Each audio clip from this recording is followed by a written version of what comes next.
The Ganga, the Indus, the Godavari, three rivers on whose time-hallowed banks was written much of the history of India and her people.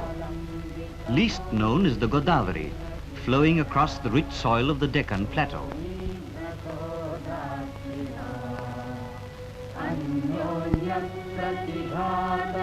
There is poetry in the birth of the giant Godavari, a humble beginning from a cow head carved on the rocks of the Brahmagiri hills in the western Ghats.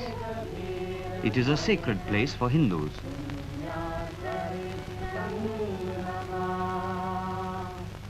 Thousands of pilgrims climb to a height of over 4,000 feet above sea level to worship at the temple built over the river's source. Flowing underground, the Godavari moves quietly to the village of Trimbakeshwar in the foothills. The ancient temple of Trimbakeshwar is one of the 12 most sacred temples in India. Passing over this immersed symbol of Shiv, purifying herself, the Godavari is ready to serve those who live on her banks. Holding the Godavari's waters, Kushavartha Tirth is the venue of a Kumbh Mela every 12 years. Here too is the shrine of Nivritinath, Saint Dhyaneshwar's guru and elder brother. Till a thin stream, the Godavari leaves this village to become a great river.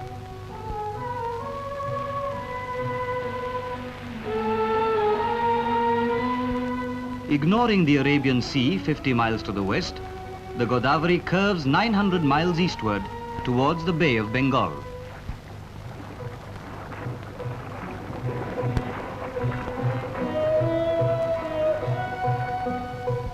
Maharashtra in Bombay state is the first to receive her waters. And so to Nasik, the first important city on the banks of the Godavari, and one of the 7 sacred cities of India.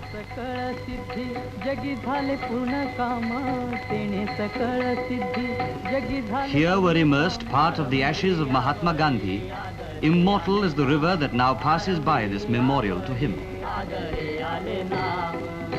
In historic Nasik are many memorials, temples and ghats dedicated to Ram, Sita and Lakshman. They passed weary long days of exile here. Nasik, standing strategically on the old trade route, was the headquarters of many Hindu and Muslim rulers and is still a prosperous city. Large, lush vineyards surround the city. For Nasik, the grape is a cash crop and large quantities are sent to all parts of India.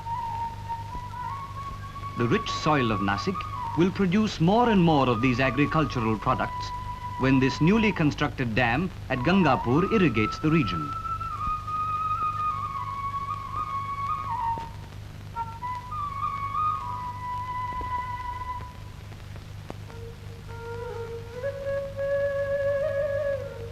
Nearby, the Ahmednagar district is well irrigated by the Madhmeshwar Dam at the confluence of the Godavari and the Kadwa rivers.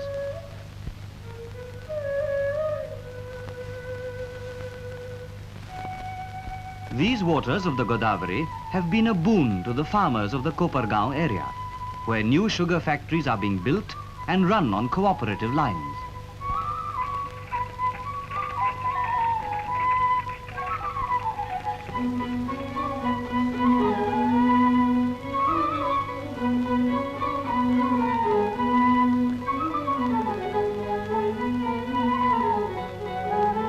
With such rich harvests, bullock carts loaded with cane are a common sight in Kopargaon. They carry the cane to the crushing factories in the Ahmednagar district.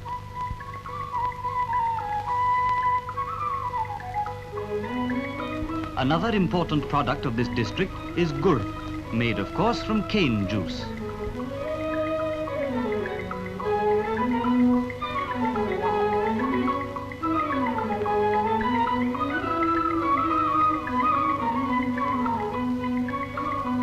fields are rich with many other crops. A typical millets area, jawar is an important food crop. Just as Nasik district is renowned for its grapes, the Nagar district boasts of sweet lime.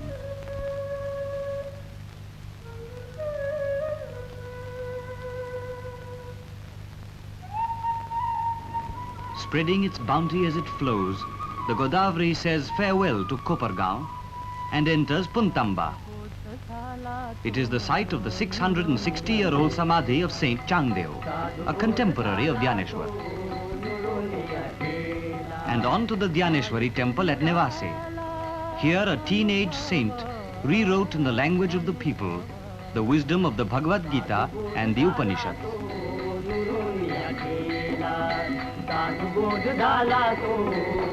Later, meeting the Pravara river, the Godavari ends her journey in Bombay state to enter Hyderabad.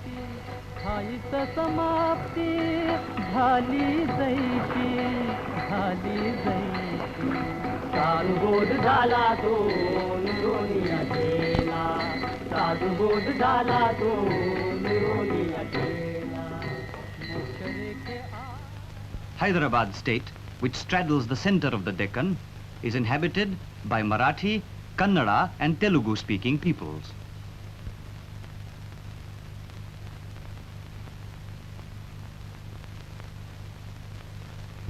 The first town in Hyderabad to be touched by the river is Paitan.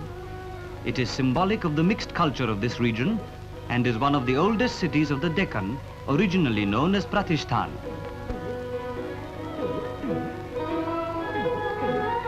100 years before the birth of Christ, it was the capital of the Andhra king Pulumayi II and also of Shalivahan. But today this town is remembered for its associations with the great Maharashtrian saint Eknath, who was buried here in 1599. He was a courageous reformer, determined to cleanse Hindu society of the evil of untouchability.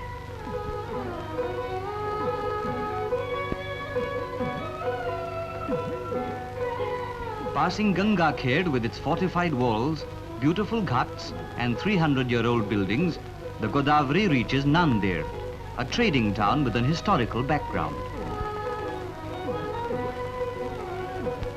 The shrine of Guru Govind, the great warrior and religious leader of the Sikhs of the 17th century, makes Nanded a place of pilgrimage for people of all communities.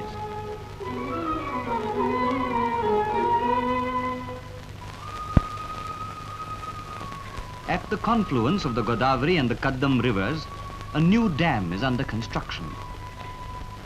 These structures, the temples of 20th century India, are stepping stones to the giant Godavari project in Hyderabad. Work is also in progress to harness the water wealth of the Godavari in the Karimnagar district. The Adilabad thermal power station will be one of the largest units in India. It is located at Ramagundam. On the opposite bank is the busy trading center of Mancheria. From here, valuable bamboo goes to Kagaznagar, 40 miles away for paper manufacture. And in this dramatic jungle setting, the Godavari has yet to pass through thick forests over the land of the Gonds. Into Andhra, the last lap of her journey.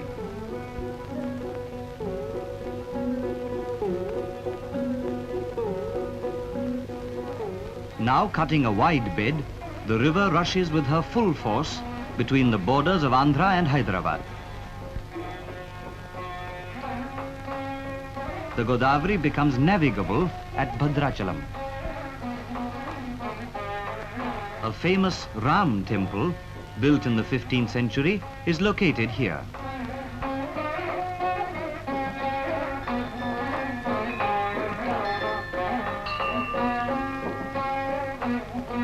Flowing placidly through flat country, the Godavari enters this narrow gorge in a beautiful setting in the eastern Ghats.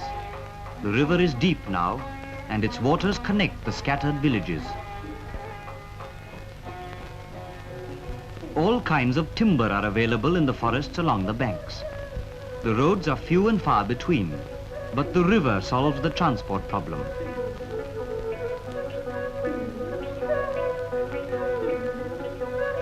Rajahmundry is a clearing center for woods of all types. 30,000 people work in this trade that brings in lakhs of rupees.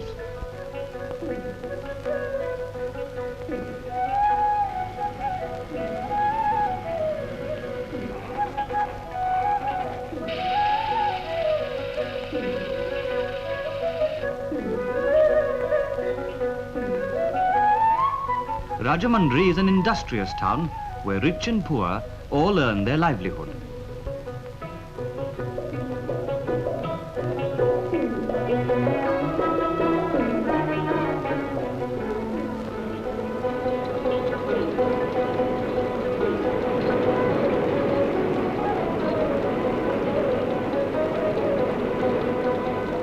This 2-mile railway bridge takes you to this town, originally known as Rajahmundry, after its Chalukya king Rajaraja Narendra. Holding a key position on the river, it passed from one dynasty to another, and many battles were fought for its possession. 5 miles ahead, the river bifurcates into 2 main streams, the Gautami and the Vashishta Godavari.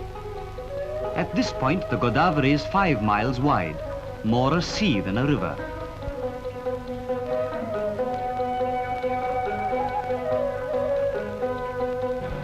Above the bifurcation, a masonry dam cuts across the main stream, the famous Cotton Anicut.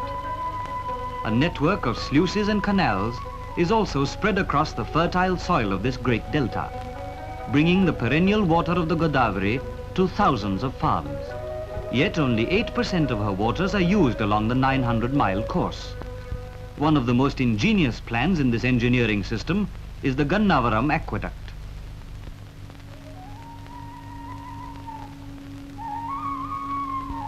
The canals are navigable throughout the irrigated area, bringing prosperity to millions.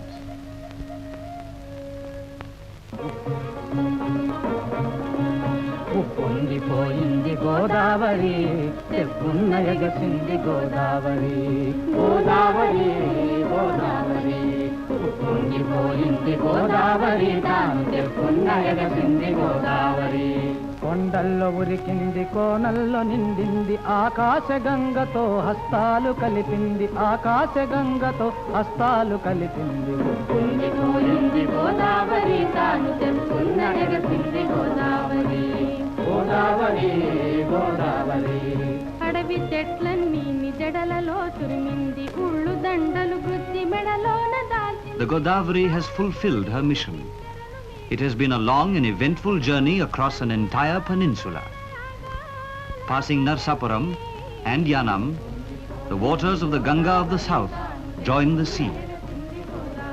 Out of the mountains of Maharashtra, hurrying across the plains of the Deccan, and cutting a wide track through jungles down to the sea, the Godavari is truly the great mother, uniting and sustaining her children in the south.